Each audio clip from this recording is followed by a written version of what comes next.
So far, this is part 3. The Lamb mystery, subtitled The Lamb on the Altar. To understand the mystery of the Lamb, we have to first understand the mystery of the sacrifice. There were steps and order to the sacrifices when they were lifted up to the altar. And we've touched on it in the past, but it's crucial we just begin there before we move forward in this mystery. For a sacrifice to be lifted up on the altar, it had to go through certain steps. The first step was called the hikriv. Hikriv, say it. Hikriv means literally the bringing near. The sacrifice had to be led to the altar, had to be brought near in a sacred procession to the altar by the one who offered it or by the priest who offered it. That was called the hikriv. And the next step of the sacrifice was called the samach. Try that.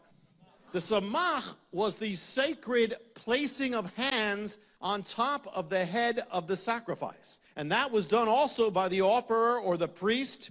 And it was done to identify the offer. When you offered a sacrifice, you were identifying with that sacrifice, and that was going in your place. And so when you put your hands on the head of the sacrifice, there was a transference. The sacrifice would die for you. During the sin offering, the person would speak the sins of their life upon the head of the sacrifice. Now let's get into the mystery from where we left off.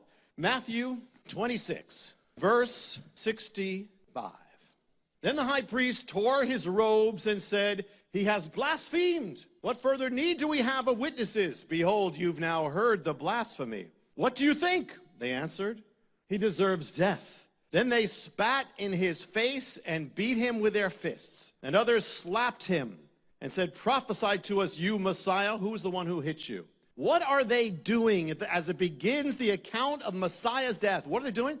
They're taking their hands and touching his head with it. Even though they are meaning harm, they are doing the samach. Before the sacrifice can be offered up, there has to be the placing of the hands of the ones offering it onto the head of the sacrifice. When did this happen? Right after the high priest pronounced this charge of sin over him, the sacrifice. When the hands would be touched, the samach, they would speak the sins, their sins, over the sacrifice and put their hands. So here the high priest gives the charge of the sin, and then after pronouncing it, they lay their hands on his head. Who struck him? The temple guard struck him, but it doesn't distinguish here. It says they struck him. The priests struck him, whether acting through the guards or doing it themselves. The priests were behind it. Who are the ones who touched the head of the sacrifice? The priests did that. So the priests themselves lay hands as they are the ones in charge. And the confession, it says in Leviticus 16, Yom Kippur, "Then Aaron shall lay his hands on the head of the live goat and confess over it the sins of the people, the nation, their sins." And so what happens? There's a confessing of sins onto the sacrifice. Whose sins are confessed onto the sacrifice? The people who are offering the sacrifice. It's their own sins.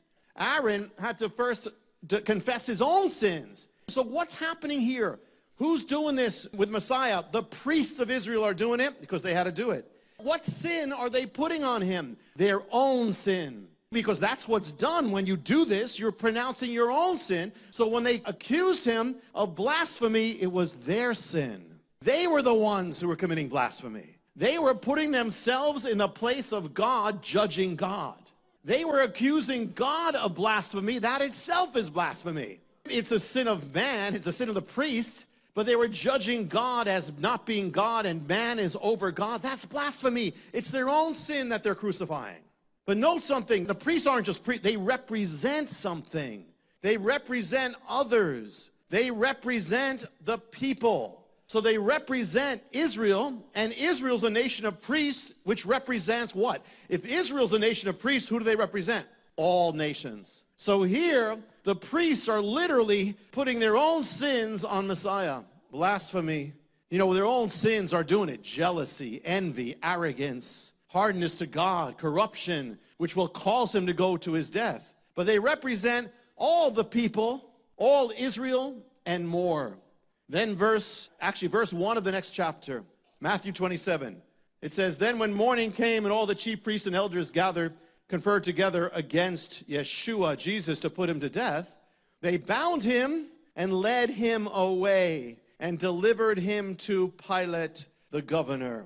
They led him away. Notice these words. You might not think it means a lot, but the sacrifice is always led away to the altar. The sacrifice is always led to the place of death. Isaiah 53 says what? Messiah, he was led like a lamb to the slaughter. Led. It's not just about being led to a slaughter to eat a lamb. It's a sacrifice it's talking about. This is part of the sacred hikriv, we just said. That sacred bringing near. It has a few parts here. Now it's the next part. They are now leading him away. The priests are in charge of leading the sacrifice to the altar. So the priests of Israel are now leading Messiah, the Lamb, to the altar. And who is going to oversee all this? Messiah is going to be led to the governor, Pontius Pilate, and that's going to lead, one event is going to lead to the other, but the priests will always be in the background. The high priest, Caiaphas, is behind this. I mean, it's God. But the high priest in the natural is orchestrating things here. Why? Because the high priest is in charge of offering up the sacrifice. He doesn't realize what he's doing. Leaders can do things without realizing what they do. What are the high priests doing? They are leading him to the altar. That is the job of the priest. And now again, they're doing it in a fallen way. They're doing it with wrong motives. But God is sovereign. It's no accident. The priests are the ones to lead him to the altar. And they bring him before Pilate, and they accuse him. Verse 11. Now Yeshua stood before the governor, and the governor questioned him, saying, "Are you the king of the Jews?" And Yeshua, Jesus answered, "It is as you say." While he was being accused by the chief priests and elders, he did not answer. Pilate said to him, "Do you not hear how many things they testify against you?" And he did not answer. He didn't even, with regard to even a single charge. So the governor was quite amazed. Here the priests are confessing. What they're doing? They're accusing him falsely. They're confessing sins over him. But since it's not his sins, whose sins? It's their sins. It's the sins of man. Because it's not his. It says he was brought, he was judged. It says in Isaiah 53, prophesies, yet he had done nothing wrong. The priests, now he is brought before the people. On Yom Kippur, the high priest would stand before the sacrifice, the scapegoat, before the people. And now the sacrifice, Messiah, is standing before the people. And one is taken from prison. Two men, one is guilty, one is innocent. Barabbas. The guilty one is released. Why? That's exactly what happens with a sacrifice. When a sacrifice is offered up, one goes free, and the one who goes free is the guilty one. The one who's innocent is the one who dies. That's the sacrifice. It dies for the other from guilt. Remember the sacrifice when the leper is cleansed? And it says that the priest will take a dove, a bird, and one bird is killed, and the blood goes into running water mixed with the water, and the other bird is baptized into the water and blood of the first bird and goes free, sprinkled, covered with the blood of the other one. Well, that's exactly what Barabbas is all about. It's a sign of what everyone who comes to Messiah is all about. Here is the sinner, the criminal, set free because of the sacrifice. There's so much rich, amazing stuff in the mysteries of the Lamb here. But just a note, every time a Jewish man or a Hebrew boy was born, the firstborn, he would have to be purchased back from God. He was the firstborn. He belonged to God. So the parents would have to give a gift, would have to give silver to the priests, symbolically purchasing back that one. And so the son, the firstborn son, will always have to be purchased back to this day. To those who observe it. So what happens here now? For the first time in history, the priests take the money they have, and think about all the money that was given to them for this, and now they purchase back somebody. They purchase back Jesus. They give 30 pieces of silver to purchase him back. What's that? All the generations, the priests are receiving money and letting the son go. But now they take the money and they purchase him back. The only time the priests purchase someone. You know, because why? It's because ultimately it's the lamb who dies for all those firstborn people. It's called the act of redeeming your son, your firstborn son. It's called Pidyon Haben, the redemption of the son. And so here on the time of his execution, this guy named Barabbas, this criminal, goes free. What does Barabbas mean? Barabbas is from Hebrew, Bar Abba. It means the son of the father. Here, the son of the father was always purchased back. And now Yeshua is taken by the priest with that money that was given for the redemption, and he is the redemption for all. So Barabbas goes free. At the end of Yom Kippur, what happens is those who dealt with the sacrifice or the scapegoat, they had to wash, cleanse themselves, because in a sense they were dealing with the sins. And so they had to cleanse themselves, wash in water, wash, take off their clothes, wash. Notice what happens. In the death of Messiah, Pilate, after he takes part in the death of Messiah, what does he do? He washes his hands. And notice something too. In the ordinance for Yom Kippur, it says that they will bring the goat to a man who stands ready to take that goat away with the sins of the people. Well, it was tradition that the man who stood to take the goat when they led it outside the city, it was tradition that this man was a Gentile, not Jewish. So here what happens? The priest take the sacrifice and give it into the hands of a Gentile, Pilate, and the Romans. And then it says they wash afterwards. That's exactly what happens. And then it says in Matthew 27, the people answered and they said, his blood be upon us. Now that's been taken by anti-Semites to say, look, you see, the Jewish people are guilty. Well, yeah, they are, and we all are. Everybody's guilty. But the blood coming upon us is actually a good thing. The blood of Messiah. What happens after the blood is done, like as for instance with Yom Kippur, the blood is sprinkled, the blood is applied to life. Everyone who is saved, in a sense, is saying, his blood be upon me. In salvation, that's not a curse, it's a blessing. Why was Messiah handed over to the Romans? We said before, there's a tradition that the sacrifice was handed over, the scapegoat, to Gentiles or a man. But why the Romans? The Romans, of course, were the ones who could execute him. But also, there's another thing. The Romans are part of the Roman Empire. The Roman Empire represents the world, represents man. So if the priests first represent Israel, the soldiers of Rome or the Roman represent all man. Who killed Messiah? The Jews. Who killed Messiah? The Gentiles. Everybody. To the Jew first and also to the Gentile. That's how his death came. That's how the gospel goes. The Roman soldiers acted as the agents of Rome. Specifically, they were the agents of Caesar. What was Caesar or the emperor called? He had a title. He was called Pontifex Maximus. What does that mean? Pontifex means priest, and Maximus means high. What does it mean? His name was high priest.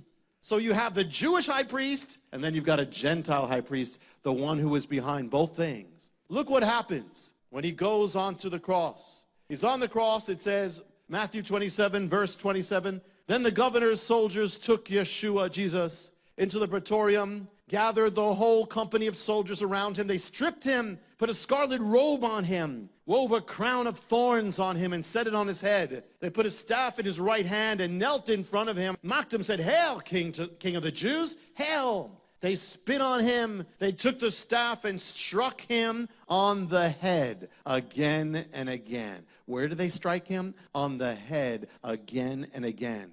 The samach. They touch the head of the sacrifice. Now it's for the sins of man. And what sin does Rome crucify him for? We said for the priests it was blasphemy. What about Rome? For Rome, the sin was treason. He makes himself like Caesar.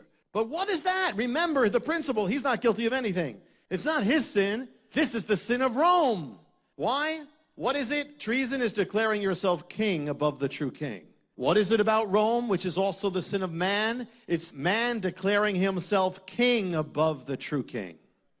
Notice what they put on him. It says they put on a scarlet robe on him and they mock him. Scarlet, interesting. It's the color of blood. It's also the symbol of sin and guilt in the Bible.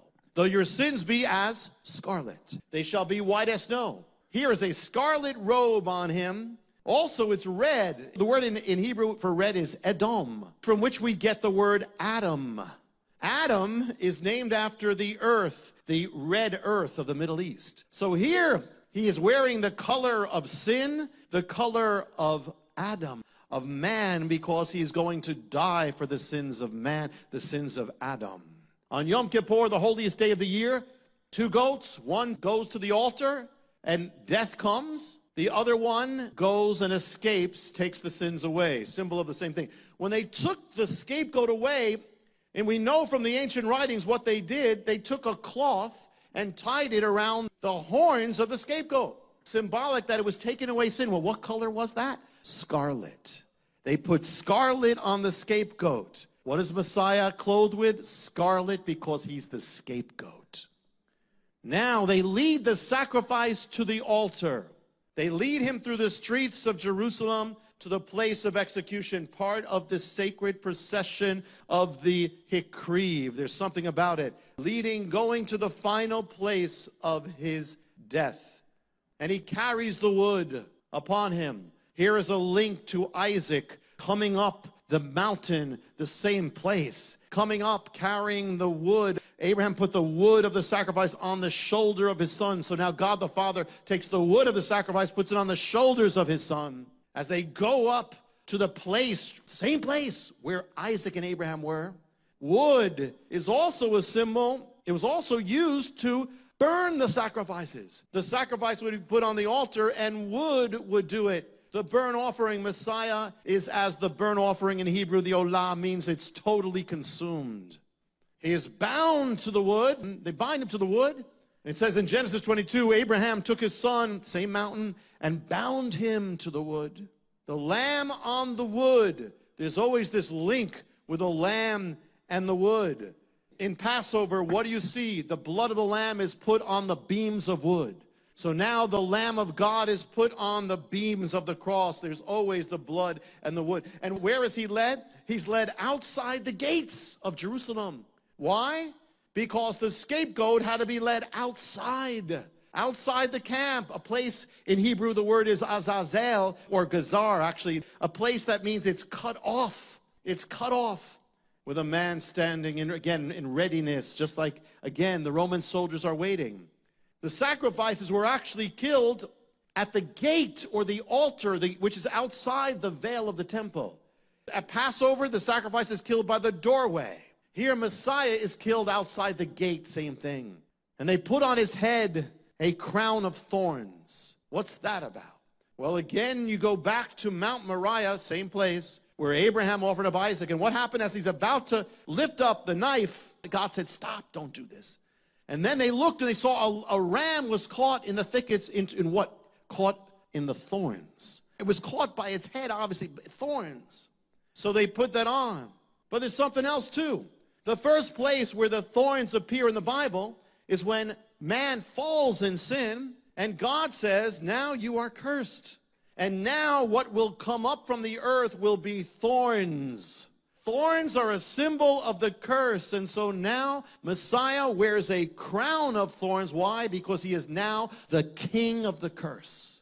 The entire, when you have a king, when he has a crown, the weight of the kingdom comes upon the king. Well, now the weight of man's curse all falls upon the Messiah. Wearing this, the full thing, it's as if, and here you think about the samach on the head again. Placing the head, that's where you identified your sins. Well, it's almost like Adam is going to Messiah and putting his sins on Messiah. The thorns are now Messiah's. It's Adam's sin, it's man's sin, but now that's the symbol on his head. It's our sin, it's our curse, it's Adam's curse. He dies, he is there as Adam would have died. He's bearing this. He is sacrificed by a sharp object, the nails and the spear. The same word for this in Hebrew, it's the same word, herev. It can mean also sword, it can mean spear, it can mean nails. There's a mountain in the wilderness that's named after this word, which is called Mount Horeb, which is Mount Sinai. Messiah was killed under the law. Through the law is good, but through that. And when you go to the story of the fall, and you have Adam and Eve, and they're driven out of the garden, it says that God set up cherubim with a flaming sword. The word is herev. Can also be translated as spear, nail, all those things. That's the first time it's mentioned. The priests are still supervising this, as they always supervise the sacrifice. The sacrifice begins at 9 o'clock in the morning. Why? 9 o'clock in the morning is the hour of the morning sacrifice. That's when all the sacrifice start, at 9 o'clock. The first sacrifice starts, and then all follow. He's on the cross, Psalm 22. He speaks, Eli, Eli, lama sabachthani. He says, why have you forsaken me? I am poured out. Why? The sacrifice is as forsaken and poured out on the altar. Even when he's on the cross, they keep throwing these sins at him. Blasphemer, false Messiah. Why? He was numbered with the transgressors, the criminals. Still, King of the Jews is above him, which he is. And he says, no one takes my life. I lay it down freely. This true sacrifice gives himself. He's the ultimate sacrifice, gives himself up. And then he says, Father, forgive them, for they know not what they do. Even when he's crucified, on the altar, he's giving forgiveness. Why? From the sacrifice comes forgiveness. The Yom Kippur sacrifice, the greatest sacrifice in the Bible. Here Messiah offered wearing scarlet, led outside the gate. In Daniel it says, Messiah shall come to Jerusalem and be cut off, killed. It says this is going to be for the ending of sin, the making atonement, Yom Kippur, for iniquity. The sin offering in Hebrew is called the hata'ah. Try it.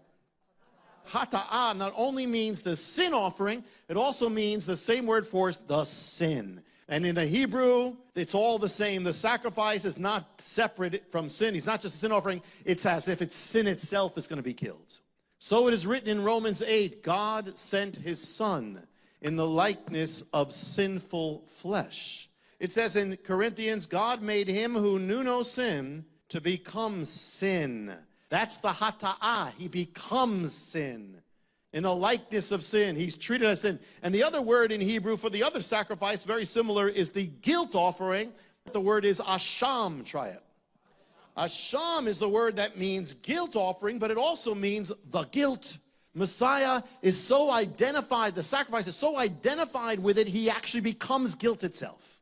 He becomes sin itself, and then he's killed. And the amazing thing, when you read Isaiah 53, as we've been doing one of our studies on Friday, awesome thing, it says that God made him an asham in Hebrew, made him a sin sacrifice or a guilt offering, the guilt offering. And so here it is that the sacrifice that dies is dying for the guilt of those who offer it.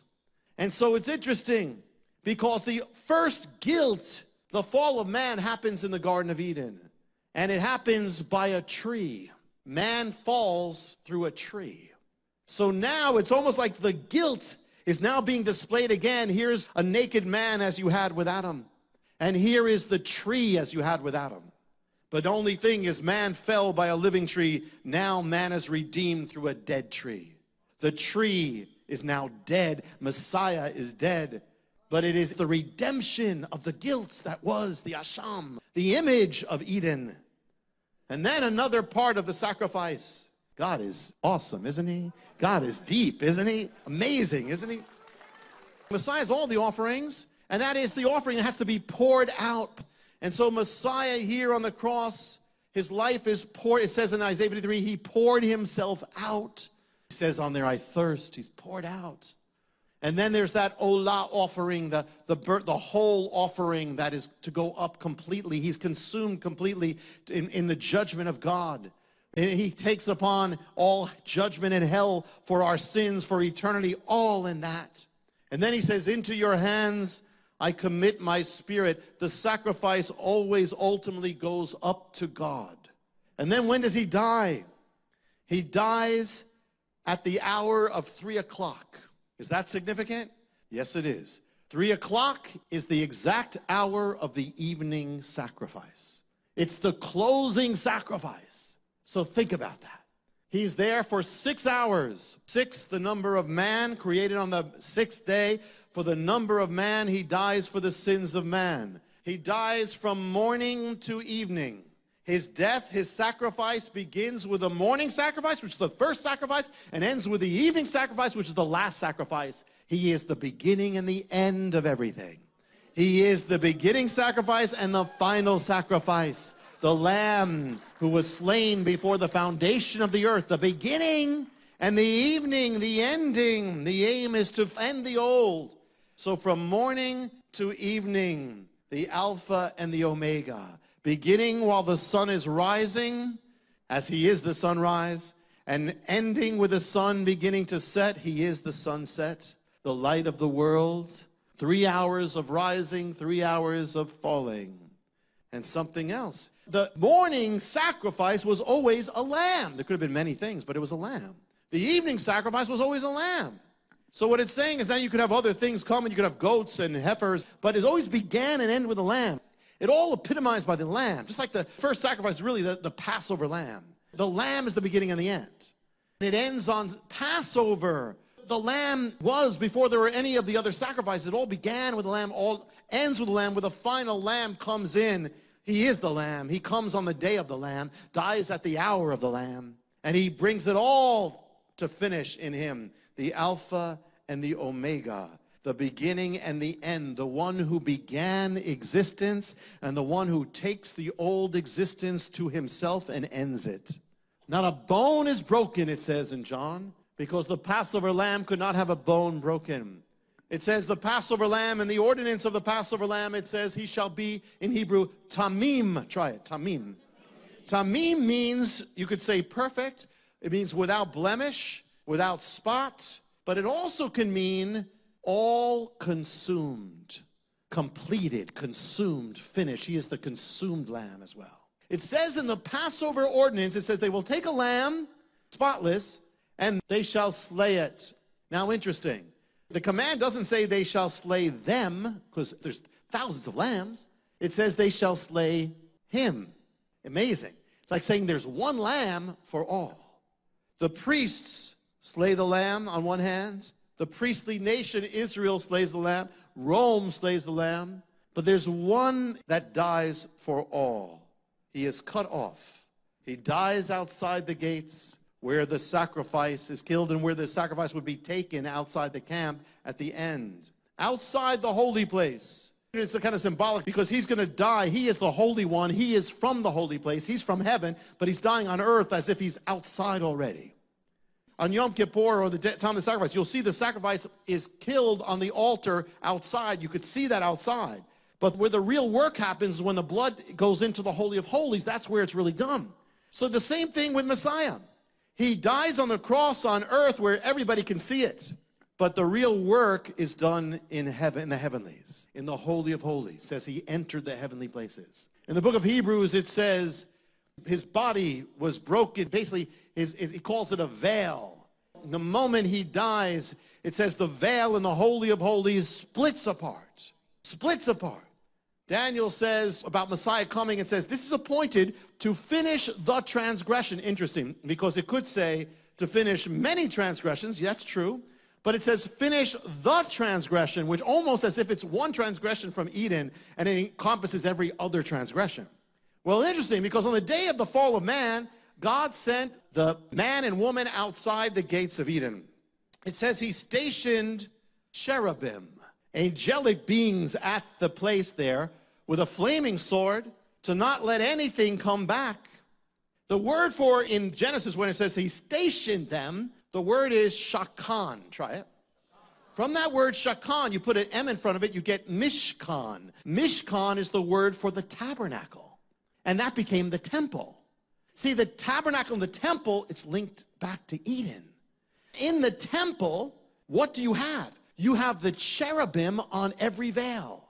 The cherubim are stationed in the temple on every veil. All those veils representing you can't get through this. Man and God are separated. That all comes from Eden. The cherubim are on guard. In fact, it even says that the cherubim, he drove man to the east of Eden, so they're facing east. On the temple, the cherubim, which are engraved or woven into the veil, they always faced east. Same thing. They stand guard not to let man back, not to let sin back in. But now Messiah is going to enter back in. In order to go back in, he's got to pass through the cherubim in the spiritual realm. And the cherubim have a sword, a flaming sword that symbolizes judgment. The word is herev, same word. He can go through, but he's going to go through by death. And by that, he's going to open it up.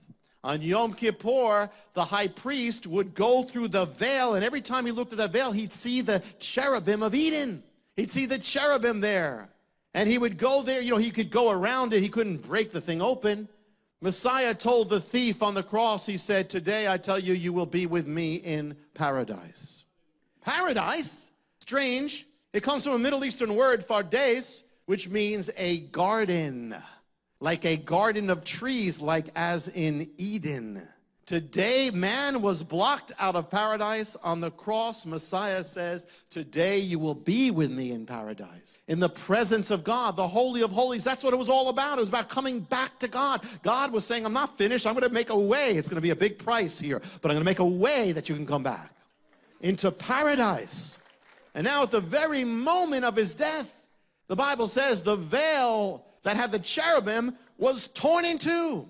What's happening? It's not just the veil, it's the cherubim. They're being pushed to the side. Open up. The blood of Messiah is so powerful, it opens it up. You see, to bring this home, and look how much is here. God, my God, is amazing.